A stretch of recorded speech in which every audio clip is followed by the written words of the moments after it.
Welcome into the best in paranormal podcasting. This is Darkness Radio. I'm Tim Dennis. Here on Thursday, we like to feature some of the best in the paranormal world, and today I have two of them, and very talented guys. In fact, so talented that Rosemary Ellen Guiley herself tapped them to be on her visionary living book imprint, before, unfortunately, she passed away. And they've written two books on that imprint. Today we're going to talk about their latest, Great Lakes Monsters and Mysteries. They're also the two co-owners of the Michigan Paracon, the largest paranormal convention out there. And boy, I'm telling you, in late August, I celebrate two things. One, of course, me getting another trip around the sun. I consider that a rarity. And two, Michigan Paracon, because this thing is huge, folks. Anybody who's anybody is at this convention, and you pretty much can run into anybody you've ever wanted to meet ever at the Michigan Paracon. So let me introduce our guests today. And two of these, all I can say is just icons in the paranormal field.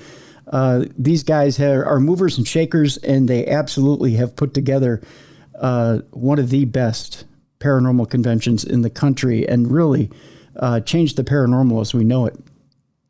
We'll start with Brad Blair. Brad Blair is a business owner in Sault Ste. Marie, Michigan, and has formed half of Michigan Paracon. He's also one half of the Creaking Door Paranormal Radio Show.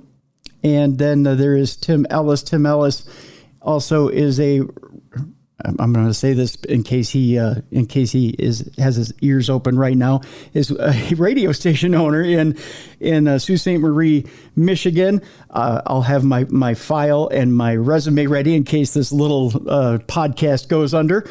He's the owner-operator, morning show host at Eagle 95.1 WUPN in Sault Ste. Marie, Michigan. He's also, again, one half owner of Michigan Paracon, and also, well, gosh, you guys can tout your own stuff here. Also one half of Creaking Door Paranormal Radio Show.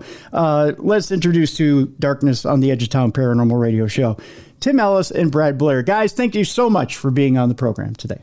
Hey, thanks for having us in. And what a gracious intro. You could really keep going, Tim. Yeah, I mean, we were just sitting here basking and all that. But I got to be honest, Tim, we're still looking around the studio trying to find that. You said there were two of the best in the field. We're still wondering who they are. Because come on, let's just get our time in before he gets them on. Right, exactly. We're the openers for whoever they are. Oh, come on now, you guys. For real. I got to tell you, you guys are pretty darn good authors as well. I got a chance to page through Great Lakes Monsters and Mysteries, and I had no idea. I growing up in Minnesota, by the way, thanks for calling it the land of bad football. I knew who you were talking about. but yeah, boy. You seem to have a little team called the Detroit Lions your way, who hasn't exactly done anything in quite a few years. That is so true. So we're biding our time. Yeah. Well, you're getting there. You're getting there. I'll just say, you've put together. I mean, although you made a strange quarterback. Yeah, although this isn't football talk, but you made a strange quarterback choice recently. Yeah, I agree. But I mean, nice shot, by the way, in the book. But I'm still getting over that, as you can tell. But you guys have turned out a very good book. I didn't realize how many legends and lore, and especially lake monsters there are. I don't think I'm ever going to step foot in Lake Superior again. I know I've dipped my toe in the water and taken a boat out there once or twice. But man, when you start to see, especially in the Great Lakes area, how many legends and lore are out there, and then you start talking about USOs and things that we're going to be getting into today. Boy, do we live in a scary place. I always thought it was serene and nice. What's up with that? It is. But when you look back, and a lot of people make the mistake of considering American history to start with the Europeans landing, but the Great Lakes region is so rich in Native American lore and legend, and this was most of the Great Lakes region was Native American homeland for centuries, if not millennia. before the Europeans decided to sail across and kind of change everything. So, yeah, I mean, a lot of what we researched into and a lot of what we like to play with and go off of actually originates from centuries and centuries ago through the native lore. Yeah, and you had mentioned that you didn't realize there were so many. And trust me, Tim, that book is just scratching the surface. I mean, that was just a handful of our favorites that we found as we were doing the research. There were so many that are on the cutting room floor that it's amazing. This cool little corner of the world that we live in. And when we call, the book's called Great Lakes Monsters and Mysteries, we consider any state that is touching any of the Great Lakes was fair game for us to research. So that's the general area we're talking about. Yeah, everything from New York to Minnesota, in between and above and under and into Ontario. Mm-hmm.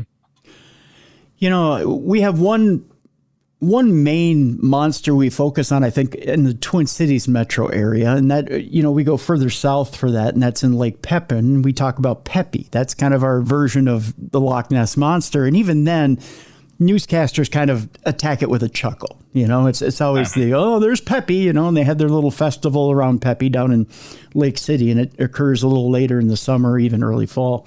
Wasn't that the skunk and Bugs Bunny? Yes, it was. Peppy Le Pew. Different Peppy. And I love to hear that there's a festival for that, because I think it's those little festivals that really help to keep the legends and stories alive and keep them in the forefront so that people don't forget about them. Like, we've got Pressie here in Lake Superior that I would love to see a small little Pressie Fest. Yeah, Pressie Fest, exactly, for it. So, and we don't. Maybe that's something Brad and I should start. Maybe we should. That might be a new side gig. We absolutely could, have little inflatable Pressie monsters and sell pasties. I like it. So it's also UP. Yeah. But it was great to hear that, because I think those little festivals like that are important for these types of legends. Well, see, now I was just going to ask you the opposite question here, guys, and that is, does that diminish the spookiness or the scariness of the legend? Because you would think that those legends are there to keep people off the water or aware of the water or the dangers of what could be out there in the water. Here we've taken Peppy and diminished it into literally a cute little monster. I mean, it's because it is that. There are the cute little inflatable Peppies or the little stuffed Peppies, and there is food, and there's food trucks, and there's, people walking around the lake, and there's people, cruising along the lake on jet skis and boats. And I mean, sure, I'm sure a Pressie Fest would be wonderful, but is that something that is going to diminish the legend? I don't know if it's going to diminish it. I think it'll keep it alive, because we're in a day and time now that these things are so easily pushed aside and forgotten. And I know exactly where you're coming from, Tim, where you say that these were, tales that were told to keep people off the water or at least show some respect. You go back and again, delving into Native American lore, and Gossi and Ditha, one of the more terrifying lake monsters, that was a dragon that fell from the sky that would tip over ships and eat sailors if they dared to venture out when it was rough. You had all of these legends out there as, cautionary tales, but now it's the day that we live in with the science and internet and all of these capabilities. It's easy to forget a lot of these old legends. So things like that, just to point them out. And I mean, a lot of people have probably never heard of Peppy outside of the festival. So it's granting some, I don't know that I would say it's, furthering the legend in a way that it was originally meant to be, but it's keeping it alive. Yeah. I think, look at how, and this is on a grander scale, talking Peppy to Bigfoot, but look how pop culture Bigfoot has become, and beyond how pop culture it is, there's still the stories and the legends that are scary and will keep young kids out of the forest at night. And so you get through the little pomp and circumstance of these little festivals. Underlying all of that, I believe, is really what it's doing, and it's helping to keep those legends alive. Let me start with Brad, and we'll go to Tim. Brad, why do you think that, we look at this book that you guys have out now. Why do you think it is that we've lost track of our American lore as far as these great monsters that we have right in our own backyard, but we're so focused on Loch Ness across the pond, or the legends and lore that are maybe from the homeland, as we might call it, if your homeland is Scotland. Why is it we're so focused over there and we're not focused on the stuff that's in our own backyard? Well, there's a lot of these legends that come over, America being the melting pot that people brought in and kind of adopted as their own, and really, I think, spread throughout the U.S., North America in general, that are knockoffs of some of these old ones. But let's face it, Pressie gets pretty good press. We get a lot of, maybe every year, 2 years, we'll get some kind of reporter doing up a story, or there'll be something on the news that somebody's been out in Lake Superior and has seen our Lake Superior monster. But it's not to the level that I think the Loch Ness monster, those legends go back so many decades, and they're so repetitive. Nobody gets press like that. No other creatures outside of maybe Bigfoot, and definitely no other sea creatures, get the kind of press, kind of cultural reaction that a Loch Ness monster takes. As far as American, I don't know. What do you think, Tim? I would say Bigfoot is probably overwhelmingly a North American creature, with obviously, your Yeti, or, the whole abominable snowman, and different spread throughout the world. But talking to people in other cultures, it doesn't seem like the hairy wild man of the forest is as big of an icon as it is here in North America.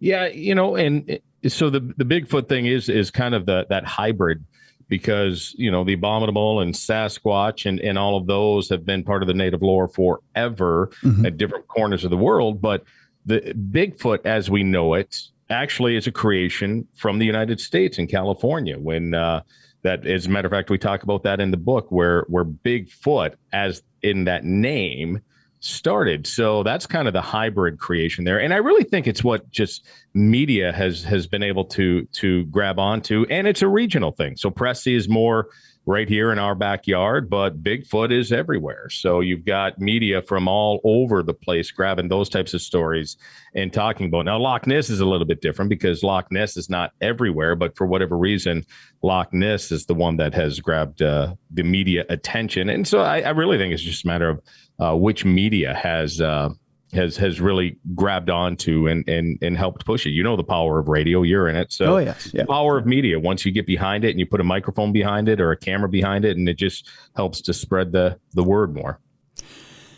There's a subject in your book, and I know part of this too, I think, is that we have a problem at times with the majority of our society buying into lore. I think it's, ghosts we can buy, because I think ghosts as a species, as a society, we want to believe that we live on in more than name only. We want to believe that our energy, our souls transform, they go past this body, and we want to live forever. Or at least we believe we live forever.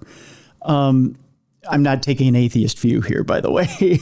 I'm just saying we want to stretch on beyond this body. I think we believe in ghosts probably the most as a species, but then I think there's probably a belief hierarchy as to what we would believe in the paranormal hierarchy. And is it safe to say, and I'm taking a stretch here, and I'm going to start with Brad again.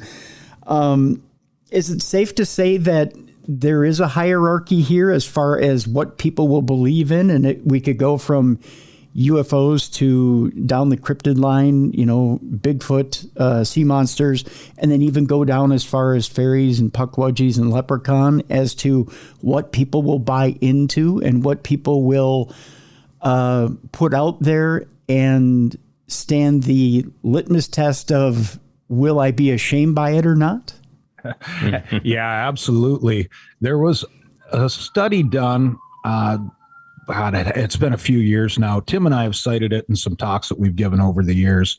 But they interviewed and they talk to different people, different areas of society, and to see just exactly what that belief system was. And it was somewhere around the area of 50% that believed in ghosts or would admit to it at the time. But they also called out things such as sea serpents, UFOs, and even vampires. And I want to say it was an interesting collaboration. There were more, I believe it was women by a far margin that believed in ghosts overall than men. And men were way more likely to believe in UFOs. Women were more likely to believe in vampires. It was it was kind of mind blowing to see what the variance was with these different categories that they put out there. But yeah, definitely. I think with ghosts, and that's something that, near and dear to both Tim and my hearts, that's kind of what we grew up on, were the old ghost stories. And it's taught to kids at such a young age, whether it be through religion, through Boy Scouts telling ghost stories around a campfire, or just old family tales. Ghosts are something that in every culture, every day, you've got somebody out there telling a ghost story or just handing these down, these generational supernatural stories that have been through the family for years. When you get into your cryptids, into your ufology, different things along that lines, maybe somebody in the family did have an encounter with a UFO that you're going to hear about, but that's going to burn that story out after a while. There's not, I don't think, as much repetition in those areas as there are with the good old fashioned ghost story. Yeah, for sure. Tim, let me ask you this. Why do you feel, and we're going to kind of go into one of the subjects in the book, because I found it interesting. I've had my own personal talks with Rosemary, and Guiley. We were on the Queen Mary, doing a trip on the Queen Mary, and I had the lovely fortune of having lunch with her. And we sat for 2.5 hours, had lunch. I took her off site. We went to a restaurant, and so I got to bend her ear. And I said, Rosemary, I really have a problem with the subject of like fairies and leprechauns. And so she kind of looked at me, kind of, puzzled, and she put her guard up right away. Because she thought I was going to have a verbal tussle with her about fairies and leprechauns. And I said, no, you don't have to get, you don't have to get in a defensive position about this. It's just that in my mind, the first thing that comes to mind is always Tinkerbell. Okay. But then the other thing I have a hard time with is, I guess, maybe I have too logical of a mind that I can't wrap my head around it. What I'll give you guys credit for, and this is what I want to address with you here, Tim, is for the first time ever, someone came across in this book and gave me an explanation, and it comes from a Native American bit of lore of how a leprechaun or even a fairy in the form of a Puckwudgie could be made, or could exist, or could be around.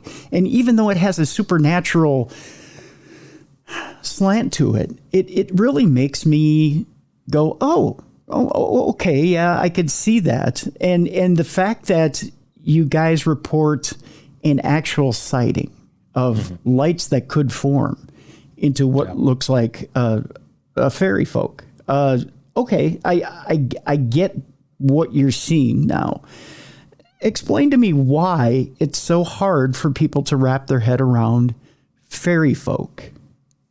Well, I think this goes right back to what we were just saying, the power of the media. It can be a good thing and it can be a bad thing. And it has given us the vision of what we are supposed to think fairies and leprechauns look like. As you said, you think Tinkerbell, you think Leprechaun, you think of those horrible B movies that came out. I think they're up to like Leprechaun 6 now or something. Yes. I think Lucky Charms. Or Lucky Charms, right? Yeah, So media has put in our heads what we are supposed to believe these things look like or how they act, when really it's just by name only. I think it's got to be broken down to something much more simpler, which is nothing more than nature spirits, and possibly even interdimensional, or wherever or however they exist within nature, and we don't see them all the time, or we see them when they want us to see them. I really think it's just a matter of forgetting what Hollywood and television has told us what they look like, and really breaking it down. Brad, why can't people say something to the effect of, well, have you ever seen a strange little light that's flown around you? And even though you may mistake it for a firefly at that point, why can't you just explain that as maybe that's a fairy and not a firefly? Why can't we tie the logical to the spiritual and say, you know what, why can't you just let go and believe?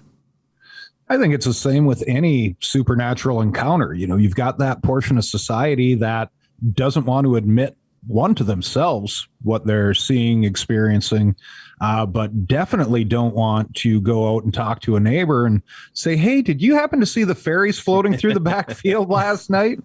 Unfortunately, a lot of people won't give that any type of rational thought, and they'll just think, well, they're nuts, they're hitting the bottle again. But no, it's interesting in our area, specifically here in northern Michigan, Mackinac Island, which is a huge tourist destination. Mm-hmm. They've had these encounters there dating back to Native American lore. And this is something that I've experienced firsthand. And I was not alone. I was with a group of people at the time, and everybody in the group saw this. So there was no denying it. It wasn't a fireflies by any means. I've never seen a firefly move like these did. And yeah, I think you get the down to one of these experiences that you have enough eyewitnesses that people are a lot more willing to talk about it because, well, I'm not the only one that saw it. Tim saw it too. Steve saw it too. You can go back where it's not just something that you saw that you're going to try and explain away that, well, maybe it was a firefly, maybe I was looking at something the wrong way. So it's that whole power of rational thought that people try to explain away anything that doesn't quite fit into their belief system. And I think fairies and leprechauns would definitely fall into those categories. Sure. Who was it that had the neighbor who had the leprechaun experience? Was it Tim? Was it Brad? It was a lady that I had spoken. It was a couple I was speaking with at an event, and they had there's a few different experiences in the book. So what I think you're talking about, I had a couple come up and just tell me flat out, we bought this piece of property on the coast of Lake Michigan, and we saw a leprechaun on it. And, I was, being in the paranormal field for as many years as I have been, I was taken aback even then.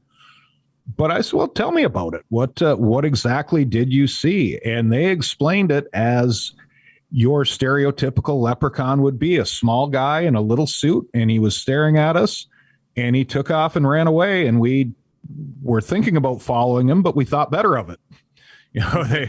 Which I probably would too. But they said it was the weirdest thing. And then the lady went on to tell me that she actually had a picture of it.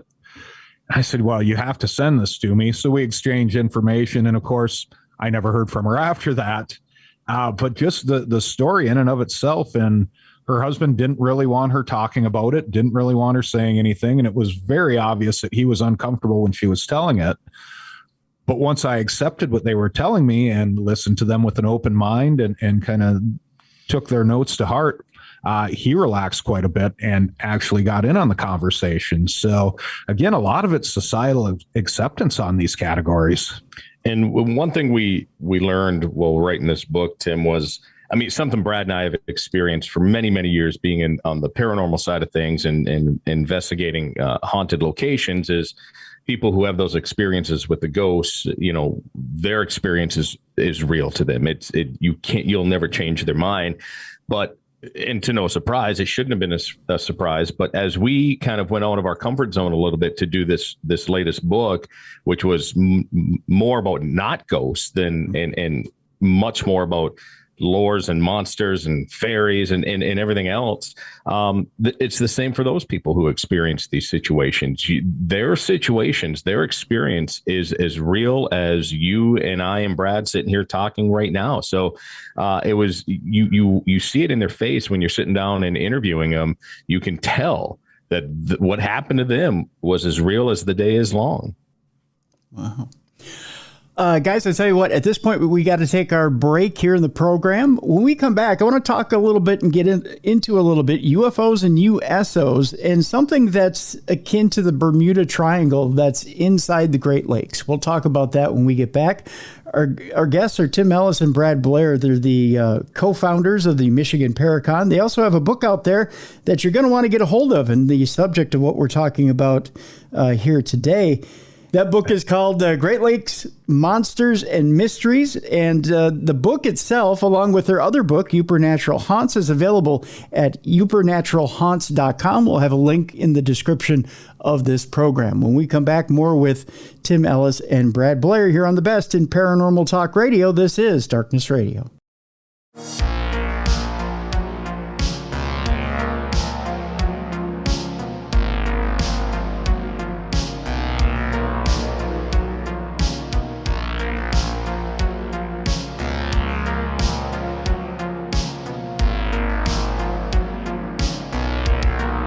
Welcome back to the best in paranormal podcasting. This is Darkness Radio. I'm Tim Dennis. Our guests are Tim Ellis and Brad Blair, both co-creators of the Michigan Paracon, which is going on at the end of August here. We'll give you the exact dates in just a moment.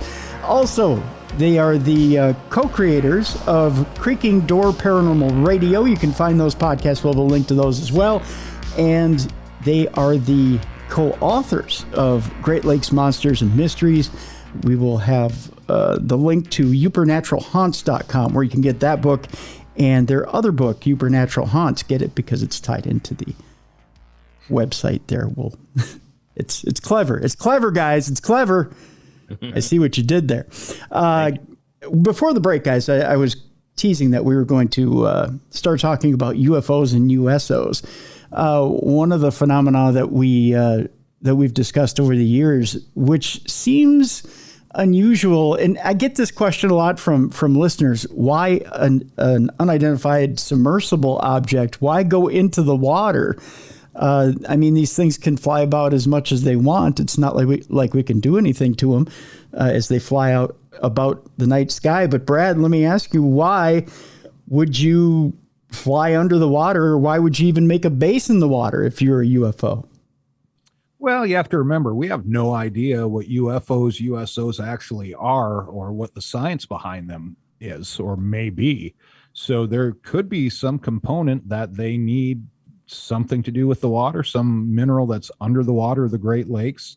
As we've seen, and we talk about some in the book, there are several locations that people think or have reason to believe there may be some type of a USO base located.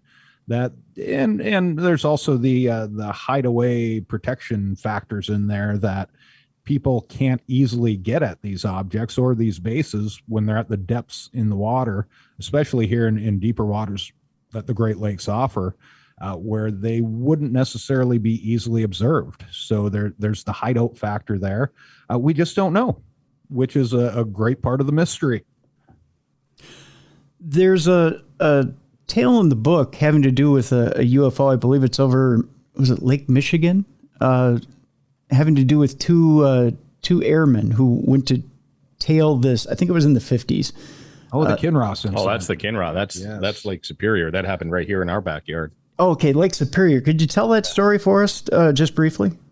Yeah, so it was the height of the Cold War, and the two pilots, there was an unidentified flying object seen coming over Lake Superior, and then ended up crossing right over the Soo Locks, which is a no-no. That is the one of the largest shipping channels in the world, and height of the Cold War, and you see an unidentified flying object, flying over that airspace, which was not allowed. Then that, and we at that time had the Air Force Base about 20 minutes just out of Sault Ste. Marie in Kinross, and at that point they scrambled the jet. It was a two-pilot kind of jet, and they by this time the object had moved out into Lake Superior, and the jet followed it, and it was seen on radar from the actual base, and eventually, and this is the very condensed version of it of the story. On the radar, the jet and the UFO become one, and then both are gone. So you see the jet finally getting close enough to the UFO, all of a sudden it becomes one blip, and then there's no blip. Both are completely gone. And to this day, there's been no found wreckage, no bodies, nothing to show that there was a collision or that there was a wreck or that something should have fallen into Lake Superior. And even the search and rescue, there was no oil slick. There was nothing. These two objects completely gone. Yeah, neither serviceman was ever heard from again. One of the more interesting legends that surrounds it, I haven't seen anything to completely validate it, but they claim that the people back at the radar base that were listening in that had the last communications with these two pilots right before they merged with the object, that a few minutes after everything had disappeared, heard voices crackling through, very broken up again, that they claimed to be Felix Moncla, the pilot of that flight. So we really don't know what happened. Like Tim said, there was no wreckage ever found, nothing. They scoured the areas, they've searched the bottom of Lake Superior, and they've never came up with anything to explain either of these objects. And one thing too, and as Tim said, this is very condensed version, but the speeds that this unidentified object were going at were nothing that was known by man at the time that could reach these speeds. So it's such a fascinating story. I can't believe it doesn't get more press than it does. Yeah, that's a great point, because it truly is a military mystery. It kind of has that feeling of Roswell, where in the sense that the story broke immediately to the press, and then a day later, the military comes out with these ridiculous excuses, saying that they crashed into a Canadian airliner that had crossed over flew the wrong way or something like that along those lines, and so they tried to do these cover-ups, just like you saw in Roswell. Mm-hmm. And I guess this kind of goes back hand in hand what we we're talking about there in the first segment, which is why do certain stories get the press like Roswell did, but this story is just as fascinating as that story is. Very much so. I believe in the book, and I don't know if you mentioned this already or not, but in the book, when John Tenney had been doing the Freedom of Information Act searches, originally there was 50 pages of the report, right? And then he found an additional 200 pages. Yeah, exactly. And leave it to John Tenney to push those buttons and get that to happen. But he's the one who really helped to break this case open, get a plaque and monument done up in honor for the families who are still out there today of these two lost pilots. These are two pilots. These are two American soldiers who gave their lives in the defense of the country, and they just get swept under the rug. And it's actually very frustrating. Wasn't there something in the FOIA where it had said that at one point they thought they had found by sonar not only the plane intact, but they had also found the USO intact, and then that got wiped? No, that wasn't part of the FOIA. That was this group that came out called Great Lakes Dive Company or something. They kind of appeared out of nowhere and disappeared suddenly after this. It adds another level to the mystery. It does. It was this supposed dive company in the area, and Linda Moulton Howe interviewed these guys, and it was all over. Why am I drawing a blank on? We're on Darkness Radio. That's all I care about. Yeah. But that other radio program that I'm drawing a blank on Coast right now. Coast to Coast, I believe, thank you. Yes. Heavily at the time. They did, and so this dive company claimed that they had sonar that showed the wreck, a plane with a dislodged wing, and then this cylinder, like a round disc shape embedded in the sand of Lake Superior. And then as the popularity of this report came out and they actually released pictures, they're out there. You can Google it and find them. Then all of a sudden, this supposed company just went dark and nothing. No one could find them. So to this day, we're believing it was a hoax because I think the pressure got to them. The heat was turning up and they just went dark on it. And of course, the amount of money to try and go out there and excavate those two craft would be too much. Sure. Yeah. So it's not like you can just go wildly, blindly digging for them either. Yeah. Unless you got a ton of money. Which, none of us do. No, exactly. You have there in your neck of the woods something akin to the Bermuda Triangle. Describe to us and tell us what exactly that is. So this one's moving over to the west side now, down in Lake Michigan. There's actually called the Great Lakes Triangle in Lake Michigan, where a large number of boats just disappearing, weird storms popping up.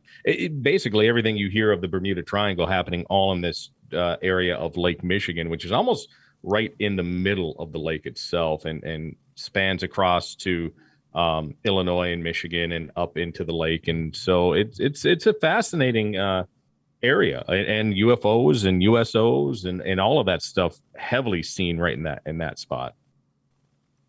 Wow. Now, Brad, I think you researched one of the stories of that area that was really fascinating. There were quite a few that were fascinating in that area. One of them was the largest commercial plane wreck at the day happened in that area, and they still have not been able to recover any of they found some flotsam that came out of the plane. Okay. They've never been able to find the plane. They have no idea what caused it to go down. It just suddenly left the radar screen, and it was gone. But yeah, there's quite a few USO sightings through that area. One of a plane that was flying over what they described as, and several passengers viewed for a lengthy time, as a object going briskly under the water, very well lit. It was in the evening, and they followed this, and all of a sudden it disappeared. And come to find out, when some of these people, some of the pilots were talking with other people, this seems to happen on somewhat of a regular basis over the same area in Lake Michigan. Again, that's right off of, I believe that one was right off of Manitowoc, Wisconsin. Okay. From that area. So there's also that story that I think it was part of your one of the chapters in the book, that fascinating story of the captain, that his door was locked from the inside, and he just he disappeared. Yeah. It was on a commercial vessel, and they were out in the middle of the lake, and the captain, as it is, has to navigate, has to take care of. This was back, I believe, in the 40s. This may have occurred. Mm-hmm. They were out in the middle of the lake, so he said, "You know what? I'm going to go take a nap. Wake me up when we start getting closer to shore."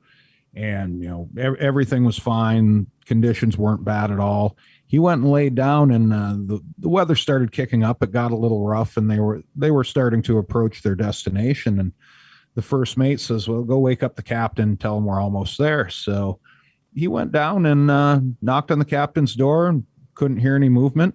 Yelled, and no, he went back to the first mate and said, "I think something's wrong." He said, "The captain's not responding. The door is locked. I tried to get in. It's locked from the inside." So the first mate went down with a couple of other guys, and they forcibly kicked the door in. The door had been locked from the inside. There was no other egress to the room, but the captain was gone. Just I love that story. Literally vanished into nowhere and was never seen or heard from again. Yeah. There was no other way he could have gotten out of the room. If you're familiar at all with the old school lakes vessels, these are tight quarters. It's not like they're airy with a patio door that you can go out and get some air. This door had been locked from the interior, and the captain was just gone, disappeared. Another victim of the Great Lakes Triangle. Now that stands to reason. You've had people who have gone through the Bermuda Triangle who claim they've lost time, or they feel like they've entered a portal. Do you feel like this is one of those same types of triangles where it may be one of those portals? It could be. What we've never really discussed along that lines with it. It's been interesting over the years, because Tim and I have done paranormal research for going on 30 years now. But it seems that when we went back and when we wrote the Supernatural Haunts book and looked at some of our better case files that had the most evidence and some of the best stories associated with them, most of them were in waterfront areas on large bodies of water. Well, most of them were on the Great Lakes or connecting bodies of water. So I do feel there's something to do with the energy that surrounds these bodies of water, the movement, the energy that's given off that may fuel a portal. It may fuel some of this supernatural activity that we've been fortunate enough to capture over the years, and it definitely fuels some of the great legends and stories from the area. Now, that's a freshwater lake, right? Correct. Yep. Okay. Everything in the Great Lakes is. See, so the only difference, as far as I know, between between the Bermuda Triangle and what you're talking about is freshwater and saline, right? Yeah. Yep. I'm trying to think what the difference would be to build one portal or another. Not like I'm out here building portals, gentlemen, in my spare time. You want our secret recipe. Exactly. Yeah. I'm trying to find out the Colonel's secret recipe for building portals. Yeah. It seems curious to me as to why these portals get built. And do you think, guys, and let me throw it at Tim first, do you think that this is part of, and is it related to these USOs? Do you think it's just another part of maybe USOs building a base? Do you think a portal comes with it, and that's why these triangles are established in different areas of the world? I think it's as good a theory as any. If you really kind of lay it out and look at the big picture, and if that's the case, that there are USO bases underneath, and there's an alien life form down there of some sort. Are they creating an energy or a portal to move beyond dimensions? It sounds like we're creating a big old sci-fi movie right now, but I mean, that theory is as good as any. Or is it just a natural occurring energy spot which could just pull up bigger storms right in that area, possibly, that is causing some of this? But how do you describe a captain that just goes missing, kind of thing? So, again, that's our rational mind wanting to try to put a rational explanation to it. But, I think sometimes rationality and a good old sci-fi movie can go hand in hand as well. Brad, if these triangles aren't alien portals, then what do you think they are? I think we're at a point that science is very arrogant in the reasoning that they can explain away anything, or they've got everything down pat. They know exactly what can and can't happen.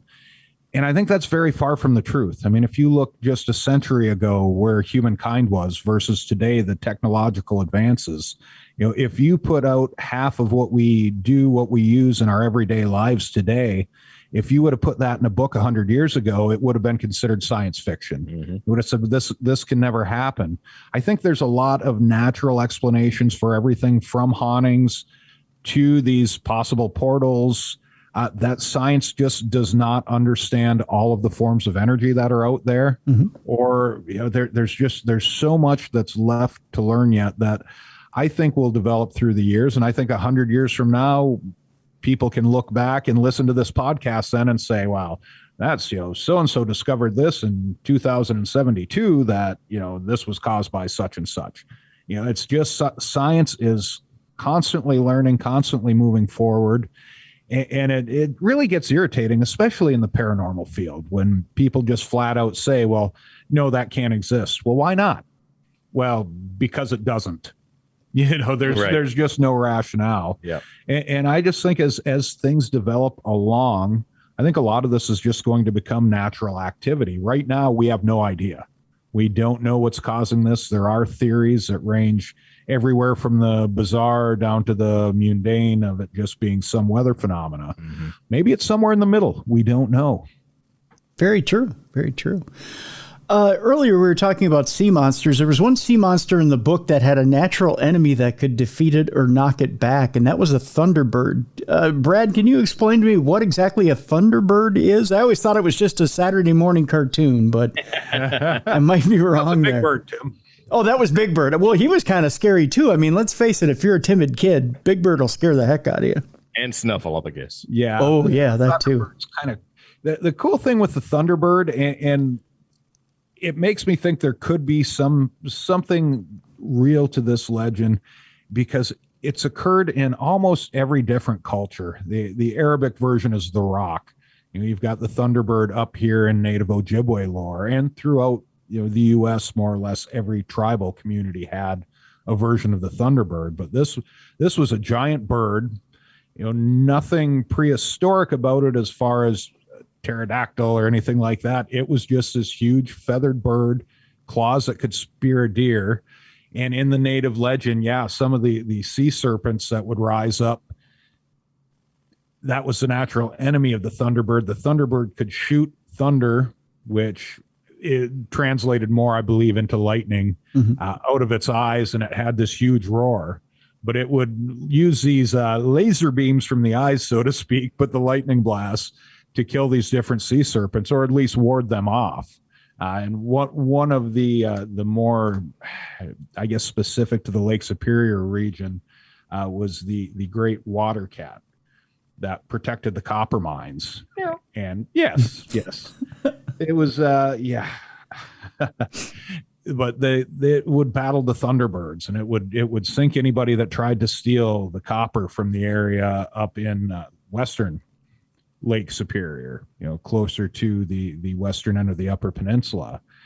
And yeah, there again, a lot of these great native legends that tied in that some of the settlers in the area, the voyageurs and the Jesuit missionaries that came over and first explored this area, they started tying a lot of these in to their home country's legends, and some of them to religious legends and lore, and just tried to make this amalgamation to help fit in more with the local tribes. And that's some of the creatures that we see nowadays. It's easy to trace back, some not so much, but I think a lot of these do come from some of these amalgamations of the European settlers and the old Native American lore that's so prevalent in the area. Wow. Interesting. I guess I'm not well schooled on Thunderbirds, but reading the book, it was very interesting to delve into that as well. I've always thought of, in switching gears here, I've always thought of Mothman as being an East Coast deal or even a Chicago deal, but I was surprised to read in the book that there have been more Midwest dealings with Mothman. Can you guys fill us in a little bit about some of the dealings with Mothman and some of the places he's been in the Midwest? I was surprised to find out there was Michigan and Wisconsin dealings with Mothman. I'll defer to Brad on that. He's like Elvis. They see him everywhere. Really? Yeah. I guess the most prevalent lately has been Chicago. Yeah. There have been sightings since, I want to say, around 2017. There have been frequent sightings from everything from truckers to people walking downtown on their lunch breaks to a lot of blurry photographs. It's kind of like a midair Bigfoot photo, if you will, of what people are claiming to be Mothman. One great sighting down in Indiana, which I believe we touch on a little bit in the book. This farmer was just driving home Christmas Eve, and all of a sudden he slammed on the brakes on his truck, and his wife's, "What in the hell are you doing?" She startled her. She almost went into the dashboard, and he just pointed, and right above the tree line, there was this creature that was, a typical Mothman sighting is not big flapping wings. The wings are outstretched, and it's gliding. And that's exactly what this creature was. He explained it around 8 feet tall. He was guessing from the tree line. He's, I was in the military. I've been a farmer. I'm an outdoorsman. I'm a very rational thinker. He said, I have no idea what this was. So they went home, and he told his wife, whatever you do, don't go telling the neighbors about this. We don't want people thinking we're nuts. So naturally, the next day, the wife's together with the neighbors and says, guess what we saw last night? And as it turned out, rather than shun them, a couple of the neighbors said, we've seen the exact same thing. And it's been around the neighborhood at least a couple of weeks now. We've seen it gliding through the trees, and we spotted it out in the woods one night, what we think this was. And it stood about 8 feet tall. They saw glowing eyes. They could just kind of report the outline of the figure. But when they kind of moved closer to it, because they thought it was just a statue, the thing shot straight up. Again, no wing movement, just these outstretched wings that almost look like glider type wings, and it went straight in the air. So that's, again, one of the fascinating things with Mothman. Is this a flesh and blood creature? Could it be some type of alien technology, something in a suit? And it's interesting to think about because it doesn't seem to match any type. Like, we can look at Bigfoot and say, okay, that's some type of an ape, something that's left along through the years that hasn't quite evolved all the way. Some of these creatures that we see talking about, the sea monsters and Nessie, and are these old dinosaurs that are left behind that haven't quite gone extinct yet. You look at Mothman, and that thing really doesn't sound like anything that exists or has existed that we know about in the world. Yeah. Well, you know what unnerves me about the whole Mothman thing is Mothman tends to be sighted at a place where there's going to be a major disaster or natural disaster just shortly before, shortly after his appearance. And the one that always gets me is, everybody in the Twin Cities metro area knows where they were the day of the 35W bridge collapse. I myself was working for Minnesota Public Radio at the time, and I had come in to do my shift in it's like an engineering department, and I came in to do my shift, and there on the monitors is the picture of the bridge collapse. Well, about maybe a year or two afterwards, you start to hear the conspiracy theories come up about, someone's got a picture like right underneath the bridge of this weird figure. And I'm guessing you can still Google it. At one time you could Google Mothman 35W bridge collapse and you could get this fuzzy picture of what looks like Mothman underneath the 35W bridge. I don't remember if it was time stamped or not. I don't think it was. Very similar to the Silver Bridge collapse in West Virginia. Yeah. And supposedly Mothman was there, and it was just, I want to say 6 to 8 hours before the bridge collapse. Man, what's Mothman got against bridges? I don't know. That's the thing, right? Why is he taking down bridges across the U.S.? But yeah, I don't get what it is with Mothman and disasters, and whether he's bringing these disasters upon these targets or if he's just a warning device, And it just seems it could be coincidental. These sightings in Chicago now, as I said, they've been going on for years now, but they didn't seem to be these portents of doom that the Silver Bridge, like you said, out there happened. It's this creature that people keep citing, and they're describing it as very similar to what was spotted with the most famous one, I guess, in West Virginia. That, of course, that wonderful Richard Gere movie was filmed about. So, yeah, it was a masterpiece. So I'm looking here, Tim. I did Google what you had said, and there's still plenty of links and information out there on the correlation of the I-35W. Bridge and Mothman. Yeah, there's a ton out there. Yeah, it's bizarre. It's bizarre. It's a little scary, if you see Mothman near a bridge. I don't know that I drive over it anytime soon. Yeah, Mothman's not even my favorite though. I like Bat Squatch. If you're not familiar with Bat Squatch, and a lot of people aren't, I've realized giving talks on this. Tell us. Yeah. Bat Squatch is awesome. Okay. He's, these guys, the first Midwest report that I could find was, I believe it was back in the late 70s, and these guys were driving home in a truck, and this big creature, they explained it as something with a wingspan that was wider than the front of their pickup, flew by first, they slammed on the brakes, and then it landed in front of them. And the way they described this creature was the body and head of roughly a German Shepherd looking, almost canine.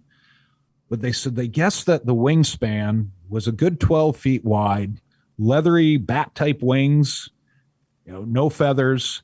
The thing looked at them, screamed, and then took that back off into the air. They guessed it stood probably around 8-9 feet tall. Whoa. And they got the hell out of there. They were terrified. I would be too. Oh, yeah. So they take off and go home. This was just outside of La Crosse, Wisconsin. And suddenly, in the next couple of weeks, there's this rash of pets disappearing. And people are reporting hearing steps on their roofs. And several people came forward and said there was what I thought was a person up in the trees outside of our house, but it took off and flew off, and this thing was huge. And this lasted for a period of about 2 to 3 weeks in the La Crosse area. And all of a sudden, and this was in the fall time, this was closer to Halloween, which makes it all the creepier. Absolutely. Makes for a great story around then. But all of a sudden, the sightings disappeared, which to me almost sounds like it's in a migratory pattern, that it may have just been coming through, hit the area for a little rest, and then back on the way to Florida or wherever Bat Squatch winters. So there were a few different cryptid investigations that we have done when we were interviewing people for the book that made it sound like these creatures, things from especially the aerial phenomena that we were uncovering, that they may be migratory creatures, which would explain why you see periods of these. You've got a FAP of these creatures being spotted, be they Thunderbird type creatures, huge birds, or bat squatch, or Mothman, I guess, is a little more consistent, or it's a one and done sighting on those. But yeah, it almost seems like there could be migration to these animals. Yeah, never in the same spot for too long. Boy, yeah, I'm looking at pictures of bat squatch online. It just people's interpretation, even the art doesn't look very inviting, that's for sure. And I'll have you know there, Mr. Blair, that there is a bat squatch IPA. Yes, there is. We have found that. I have sampled that. Have you? How is it? It's no blats. It's no blats. But then again, what is, right? That's right. True. What is? You're very true on that. Also interested to know that there is, I mean, I know there's been black-eyed kid sightings here, and we'll leave people with this today as far as our monster talk. There's been black-eyed kid sightings here in Minnesota. We're familiar with those. But you've had some out your way in Michigan. Yeah, well, one story that is kind of, we did not put in the book due to a little bit more research that happened near the Traverse City area that we didn't go with because we just could not get enough validation. Yeah, validation to make sure this wasn't just made up. We couldn't get a hold of the person who actually wrote the account. One thing we tried to do was separate out the creepypastas in this. Which is hard to do. I mean, the whole legend and lore field is the whole creepypasta thing. It has changed the how that is all viewed now. I mean, there's some amazing ones that are being created just by creepypasta. So you got to be very careful when you're researching these. And if we could not talk directly to someone who was involved, we just didn't go with it. But yeah, there have been some here in Michigan. And that story, I wish I could find out for sure if it was true, because it is downright creepy. Really? Yeah. The guy was at a campground. Yeah. It was a very rustic campground. He was an avid biker. He left the family behind for a weekend, just kind of get away and recharge. And he was checking in. He got there late one night and he was checking in. And after he checked in at the office, he went to start grabbing his gear and start moving into the woods. And he saw these kids that, as so many stories go, they just kind of seem out of place. And he, if I remember correctly, his account, they did ask for, the usual, I can't remember if they needed a ride or the phone, but one of them I know was the question. And that started a 2-day literal horror fest of him trying to get away from these things. Now, he should have left after day one, but he didn't because he figured, he thought maybe the first occurrences that happened that first night were just kind of more of his imagination. He was letting his imagination run wild with him. So he stuck around, went into Traverse City, ate dinner. It was getting late. He was thinking of going home, but it was getting dark. He's like, you know what? I'll stay one more night. And then that's when all hell broke loose for that story. Yeah. The kids he kept running into them in odd places. And he was on a rural stretch of beach and looked up, and it was at night. It was late, and there's these two kids. Again, he described them as, at least in the story that we were given, they were wearing the exact same clothes that they were the day before. First time he saw them, the clothes were too baggy. They didn't seem to fit right. And the kids just seemed very out of place. Yeah. And they started getting closer to him on the beach. And when they did, he gave them a good look over. And that's when he noticed the eyes. And they were in direct moonlight. And he said just the reflection off the eyes, they were solid black. And they looked and they grinned.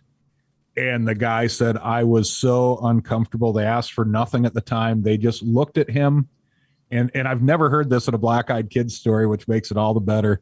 They looked at him. He saw the complete blacked out eyeballs, and both kids at the same time flashed a grin at him. Yeah. And he turned and took off and ran the hell back to his tent. And locked himself, as much as you can lock yourself into a tent. Yeah. And cowered until the morning. Yeah, he said he literally probably passed out from fear because he thought one of the last memories he has of that night is he thought he could hear the kids walking around his tent, and he was just waiting for them to try to get in. He says, next thing I know, I passed out of some sort and woke up in the morning, and he hightailed it out of there. So Sleeping Bear Dunes is the name of the place that this event supposedly took place at. But again, we did not put it in the book as much as we wanted to because we couldn't get the validation that we wanted to. Yeah. Oh, God. But we do have a black-eyed story in there that is every bit as good, and it came firsthand from the woman who experienced it. And as Tim mentioned before, you can be as skeptical as you want, and we're very skeptical when we go into researching this. But to this lady, it happened the way that she said it happened, and her life changed after that. Yeah, and one thing I talk about at our presentations too is this was the one that the Black-Eyed Kids is one of the chapters that I wrote, and it kept me up at night while I was writing it. It took me a couple nights to get it down the way I wanted to, and I would sit there and write, and I would go to bed at night, and I had trouble falling asleep for a few nights finishing up that chapter because of the account that happened to this lady. Wow. All right. You'll have to buy the book to read that. Yeah, you definitely got to get the book. I mean, regardless, you got to get the book. There's lots of great stuff in this book. Great Lakes Monsters and Mysteries is the name of the book. We're not letting you guys go yet because we got one more thing to talk about, but that's the name of the book, Great Lakes Monsters and Mysteries. It's available at UperNaturalHaunts.com. We'll have the link in the description of this program. Guys, before we let you go today, we got to talk Michigan Paracon this year. Again, SaultStMarie.com. That's SaultStEMarie.com. I got it right, Brad? A mouthful there, but you nailed it. You can also hit miparacon.com, and that's going to link you to it. Yeah, MI as in Michigan, Paracon.com, and that'll get you right there, too. Okay, you could have told me that, too. Yeah, I know. They wanted to hear you spell it out. Well, I got it. I stuck the landing on that deal. Okay, so miparacon.com. First of all, I got to ask you, year after year after year, you guys hit home runs on this deal. You bring in the heavy hitters every single year. You guys do have, I think you can toot your own horn here. And if you can do it, by gosh, you know yoga. But you can toot your own horn here, and you got to say you're the number one Paracon in the nation. You guys managed to get the heavy hitters, anybody who's anybody in the paranormal field, into your convention. How do you guys do it from year after year after year? I don't think you're missing anybody on this deal. A lot of beer. Yeah, we drink a lot, and then we sit down and put it together. It's one of those things that, it wasn't always that way. And when we formed the event back 10, 11, 12, 13 years ago now, I guess, it was one of those things that we said we have to put out a good enough, strong enough product that people are going to want, that they're going to travel to Michigan's Upper Peninsula here, as some people describe as the middle of nowhere, that would draw the crowds here. And the first year we did 2 or 3 presentations on a Friday, and then we had half a dozen on a Saturday. And now, we start Thursday afternoon. We do something for a pregame on Wednesday night, and all day Friday, all day Saturday, plus psychic galleries, workshops with some of your favorite celebrities and experts in the field, if there is such a thing. It's built, and it just kind of got to the point, I guess, that we know how to say it right without we got to the point that people wanted to do our show. I think they recognized the work we put into it, and they knew that they weren't going to get hornswoggled. Yeah. Yeah, reputation's everything, and we worked our tails off to make sure we work hard. We literally work all year on this, and when the weekend gets here, it's all hands on deck, and us and our entire team put it all on the floor for that weekend, because we want it to be an amazing experience, not only for those who are buying the tickets to be there, but for you guys who we bring in, Tim, and we want you guys to have an amazing time too, because that is where the reputation is built. It's a small, the paranormal field is a very small community. It really is. And you guys all talk to each other. We all talk to each other. And it over the years, we've watched our event get shared through conversations. And as Brad had said, there came a point, there became a shift where it got to the point where the reputation was there, and the amazing stories that our presenters have shared with others, that now we've got people contacting us to be a part of it as well. And that's all due to the hard work to get to this point. Well, I'll tell you, your team does an amazing job. I haven't seen a team that works as hard at any convention, and I'm talking. I've done not just I missed that punchline, whatever it was. I'm sorry. I said or drinks as much. You said it work as hard, and I said or drink as much. That's true. Work and play hard. Yes, we do. We work and play hard. You got it. Well, they're an amazing team. They deserve it. I'll tell you, and I'm not just talking in the paranormal convention field. I'm talking any convention field. I mean, they really knock it out of the park every single year. And I'll tell you, I don't know that I represent the entire paranormal speaker field, but I can tell you that each and every one of us is taken care of as we walk through the door, and we thank you guys for that, because you guys are amazing. And I'll tell you, as someone who attends the convention, you're going to get taken care of. You guys are in for an amazing weekend. You got to get out there this weekend, or that it takes place, folks. It's Thursday, August 25th through Saturday, August 27th this year. And boy, I'll tell you, folks, anybody is at this thing. Chip Coffey, Jason Haas, just to name a few. Amy Bruni, Steve Gonzalez, Dakota Layden, Chelsea Layden. You got the kids from Destination Fear out there this year, which is really cool.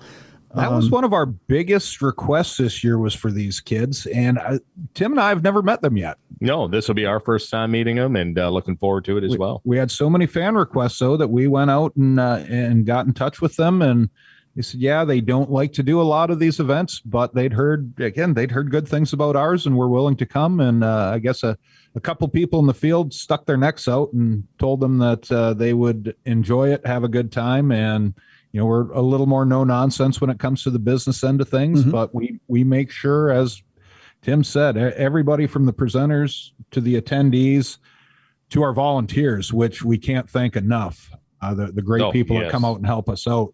We make sure they're all taken care of, and it's just worked. Yeah, it has. And for the first time ever, just to kind of put an exclamation mark on how this event just continues to grow, for the first time ever, 4 full vendor rooms too. So wow. We've got a waiting list for vendor space, and we were able to secure another room. So we've got 4 full vendor rooms this year. Wow. Yeah, I was going to say, I've had Dakota and Tanner here on the show, and they're amazing. So I think you guys are going to love them. They're the Destination Fear kids are really, really cool. And just anybody who's anybody. You got the Ghost Brothers guys out there this year again too. Those guys are amazing. Just anybody who's on television, or anybody you've heard here on the show. The one I'm looking forward to actually sitting down and listening to, and behind the scenes, we're running nonstop. We don't get to actually enjoy the presentations that the attendees do, but for the first time ever, we've gotten Dacre Stoker coming. Yes. Whose name might not ring a lot of bells, but you've probably heard of his great uncle, Bram Stoker, who wrote a little book called Dracula. And this is the 125th anniversary of the publishing of Dracula this year. And Dacre is an author in his own right. He's taken the Dracula legend and wrote a couple prequels that are very good. And he runs the Bram Stoker estate. And we reached out to him just before COVID, and we'd had him in agreement to come in and give a talk and sign some books and do some meet and greets. And of course, the world went to hell there for a couple of years, and he's finally making it up here this year. So that is the one. If I can sit down and listen to one presentation, I've always been fascinated with the Dracula storyline and how it came about. And he has Bram's old notes. He has some of Bram's old books in his possession. So he's really talked to family members, talked to friends that have heard these legends, these stories passed down on how Dracula came to be and the whole legacy of Dracula. So we gave him a little bit more time. He's going to be speaking for about an hour and a half on Friday night. That's the one that I'm looking forward to this year. Knock on wood, if I can get away from backstage and our tables and everything else, that's the one that I want to sit in on. That is awesome. We had Dacre on the show a couple of weeks ago. We talked about him being at Michigan Paracon as well, and he's got some exclusive stuff he's going to have at his table for Michigan Paracon as well. So, yeah. So, yeah.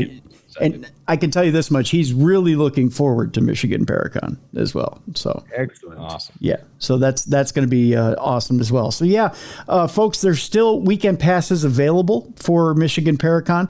Again, miparacon.com. Myself and Tim Weisberger speaking Friday morning. So come on out and listen to us talk about some of our more unusual experiences we've had in paranormal media. That's at 10:05 a.m. on Friday morning. Guys, again, upernaturalhaunts.com. We'll have the link in the description of the show to get the new book. Actually, the book has been out for a little bit, hasn't it? Last year.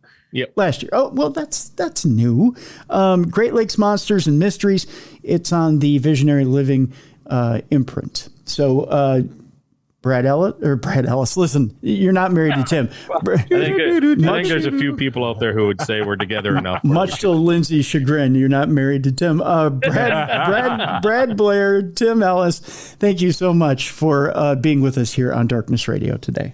Thanks, Tim. Awesome. Thanks for having us, Tim. Thank you. And folks, I want to thank you so much for joining us here this week. I want to thank our sponsors for sponsoring the show as well. I want to remind you folks to visit our sponsors and continue supporting our sponsors. They're who help us bring you this program. So please continue visiting our sponsors and supporting our sponsors and help this program continue on.